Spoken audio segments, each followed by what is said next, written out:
नमस्कार। India debate में आप सबका स्वागत है। मैं हूं आशुतोष पाठक।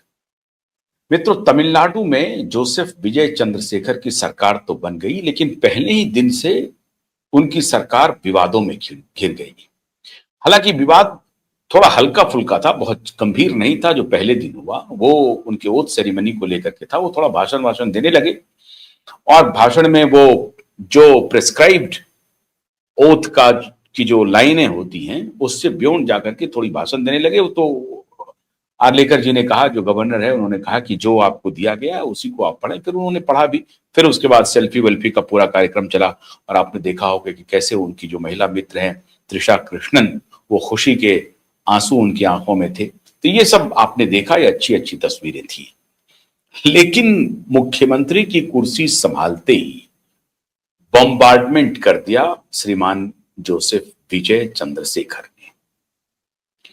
और बॉम्बार्डमेंट है, आप कहते हैं ना कि चोर की दाढ़ी में तिनका। जैसे ही उन्होंने कुछ बोला, तमिलनाडु की राजनीति में भूचाल आ गया। यह चर्चा शुरू पहले हो गई कि जो ओथ सेरेमनी थी उसमें वंदे मातरम गाया गया, वहां की जो तमिलनाडु की जो एंथम है उसको पहले गाया जाना चाहिए, फिर नेशनल एंथम गाना चाहिए। ये सब विवाद पीछे हट गया। अब विवाद एक नया खड़ा हो गया।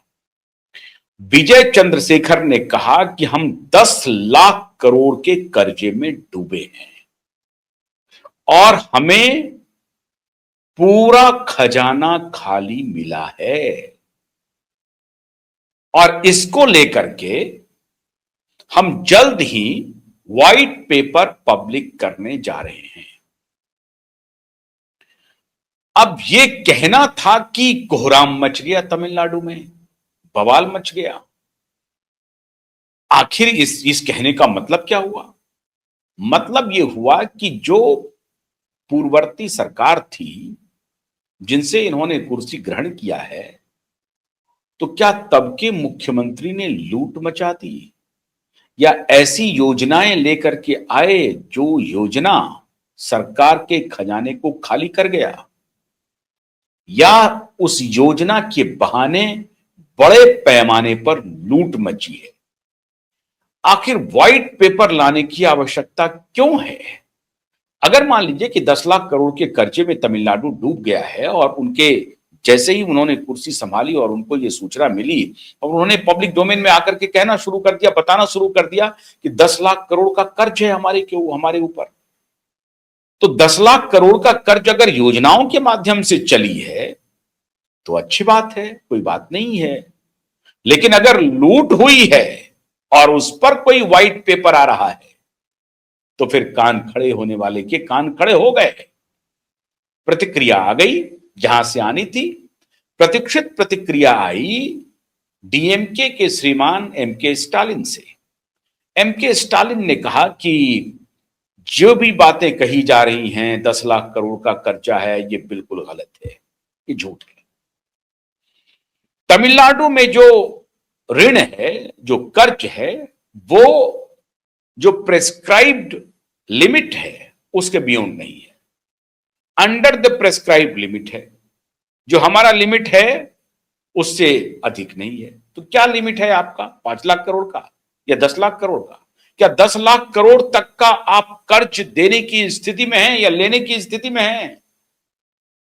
तमिलनाडु की जनता के ऊपर 10 लाख करोड़ का कर्ज थोपने की स्थिति में है या 10 लाख करोड़ का कर्ज लेने की स्थिति में है? हमने ले लिया, कोई बात नहीं है। दोनों स्थिति एक ही है, क्योंकि अंततः तमिलनाडु की जनता को ही पिसना है। तो एमके स्टालिन कह रहे हैं कि नहीं, ये बात गलत है। उन्होंने ट्वीट करके बधाई दी विजय जी को कि आपको आने वाले समय की बहुत हार्दिक शुभकामनाएं, आप एक सफल मुख्यमंत्री हो, ये मैं शुभेच्छा रखता हूं और हम आपको एक कंस्ट्रक्टिव अपोजिशन के नाते सपोर्ट भी करेंगे। सवाल है मित्रों कि अगर चोरी की, भ्रष्टाचारी की आदत सरकार में लगी हुई थी तो विजय पहले ही दिन से अपनी मंशा स्पष्ट करने जा रहे हैं और उन्होंने कर दिया पहले ही दिन। उन्होंने कहा कि 10 लाख करोड़ का हम व्हाइट पेपर लाएंगे। व्हाइट पेपर लाने का तात्पर्य क्यों पड़ा? क्यों विजय ने कहा कि हम व्हाइट पेपर लाएंगे, 10 लाख करोड़ के कर्जे में हैं, हमारे पास पैसे नहीं हैं, ये सब बात तो समझ में आती है, लेकिन हम इसको लेकर के व्हाइट पेपर लाएंगे, और व्हाइट पेपर लाएंगे तो पब्लिक में भी लाएंगे और सदन में भी लाएंगे। मतलब विधानसभा में, तमिलनाडु की विधानसभा में आने वाले दिनों में आपको कोहराम देखने को मिलेगा। ये अवश्यंभावी है, और पहले ही दिन उन्होंने फिलर दे दिया। वॉर लेवल पर श्रीमान विजय काम करने जा रहे हैं, और इससे तमिलनाडु की पूर्ववर्ती सरकार, श्रीमान एम के स्टालिन और उनके जितने लोग हैं, वो बेहद भयाक्रांत हैं, भय में हैं कि पता नहीं व्हाइट पेपर में ये क्या खुलासा करेंगे। हमारे पुत्र फंसेंगे कि मैं खुद फंसूंगा, या हमारे जान पहचान के लोग फंसेंगे, हमारे परिवार के अन्य लोग फंसेंगे। इतने वर्षों से जो हमारा शासन है वो चला गया है, अब क्या होना है।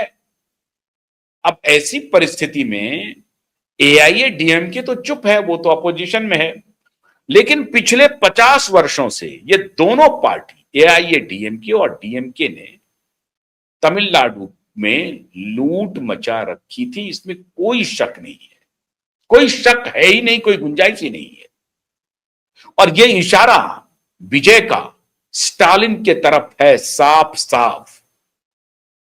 अब इसमें सबसे देखने वाली महत्वपूर्ण और इंटरेस्टिंग बात होगी मित्रों, कि जो कल तक स्टालिन के साथ थे, आज विजय ने कंफर्म कर दिया कि स्टालिन की सरकार में करप्शन हुआ है। व्हाइट पेपर की बात कहकर के ही उन्होंने स्पष्ट कर दिया। अब उस स्टालिन के साथ खड़े हो गए थे दिल्ली के पूर्व मुख्यमंत्री अरविंद केजरीवाल, कट्टर ईमानदार, और उसी स्टालिन के साथ खड़े थे श्रीमान राहुल गांधी। राहुल गांधी अलायंस में थे। अब राहुल गांधी उस अलायंस को तोड़ करके विजय जी के साथ हो गए हैं, तो राहुल गांधी क्या ये व्हाइट पेपर वाली स्थिति को एंजॉय करेंगे? क्या कांग्रेस पार्टी इसको एंजॉय करेगी, या कांग्रेस पार्टी कुछ ब्रेक लगाएगी? पहले दिन विजय ने अपनी मंशा तो स्पष्ट कर दी, लेकिन जो भ्रष्ट तंत्र है, क्या वो कांग्रेस पार्टी के माध्यम से विजय के भ्रष्टाचार विरोधी अभियान पर ब्रेक लगाने की कोशिश करेगी? क्या ऐसा होने वाला है? परिस्थिति बिल्कुल दुरूह है, और दुर्लभ परिस्थिति बन गई है एम के स्टालिन के लिए, कि कल तक जो उनके साथ खड़े थे कांग्रेस पार्टी के लोग, अब वो नई सरकार के हिस्सेदार हैं, और नई सरकार के मुखिया कह रहे हैं कि पिछली सरकार में जबरदस्त करप्शन हुआ है, 10 लाख करोड़ का कर्जा है, हम उस पर व्हाइट पेपर लाएंगे। और कल तक सीपीआई सीपीएम भी उनके साथ खड़ी थी, मुस्लिम लीग के भी लोग खड़े थे, सीबीके के भी लोग खड़े थे। सीबीके के लोग उस तरह से खड़े नहीं थे, लेकिन सीपीआई सीपीएम के तो लोग खड़े थे, उनके साथ थे, डीएमके के साथ थे। क्यों? क्योंकि उनको सांप्रदायिक पार्टी बीजेपी को रोकनी है, और बीजेपी का अलायंस है एआईएडीएमके के साथ। मैंने फिर कहा आपको कि एआईएडीएमके बिल्कुल दूध से धुली हुई नहीं है। उस दलदल में, करप्शन के गंगोत्री में उन्होंने भी खूब डुबकी लगाई है। तो एआईएडीएमके और डीएमके एक ही थाली के चट्टे बट्टे हैं, कभी ये बदल जाते हैं, कभी वो बदल जाते हैं। अब विजय का तुषारापात हो रहा है दोनों पार्टियों के ऊपर। ये खुलासा करते हैं कि 10 लाख करोड़ का कर्ज है, ये हुआ कैसे। अब अगर इसकी पड़ताल होगी तो सीपीआई और सीपीएम वाले क्या करेंगे? सीपीआई सीपीएम वाले तो कहेंगे कि नहीं, करप्शन अगर हुआ है तो उसकी जांच होनी चाहिए। कांग्रेस पार्टी कहेगी, कांग्रेस पार्टी को समझ में नहीं आ रही है कि अगर ये रवैया चला विजय का तो फिर क्या होगा।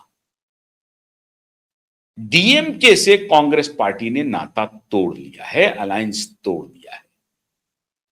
4 तारीख के दिन तक राहुल गांधी कहते रहे स्टालिन इज माय ब्रदर। संध्या काल में राहुल गांधी की भाषा बदल गई। तमिलनाडु के बगल वाले राज्य में कांग्रेस की सरकार बनने जा रही है। मतलब पूरी तरह से कांग्रेस की सरकार नहीं है, कांग्रेस पार्टी को 60 से अधिक सीटें मिली हैं, और जो दूसरी पार्टी है मुस्लिम लीग जो है, उनको 22 सीटें मिली हैं, और बाकी को भी छोटी मोटी सीटें मिली हैं। तो लेफ्ट फ्रंट के खिलाफ वहां कांग्रेस पार्टी खड़ी है। और देखिए दुर्लभ स्थिति क्या है, कमाल की स्थिति है। ठीक सटे हुए स्टेट केरला में कांग्रेस पार्टी लेफ्ट के खिलाफ लड़ी, लेफ्ट लेड फ्रंट की एलडीएफ के खिलाफ लड़ी यूडीएफ। और यहां सरकार में शामिल है विजय के साथ। विजय के साथ कैसे सरकार में शामिल है? क्योंकि सीपीआई भी शामिल है, सीपीएम भी समर्थन दे रही है विजय को, हालांकि वो बाहर से दे रही है। लेकिन जिस अलायंस में सीपीआई सीपीएम दोनों है, उसी अलायंस में कांग्रेस पार्टी भी है। और इधर केरला में कांग्रेस सीपीआई और सीपीएम के खिलाफ लड़ रहे थे।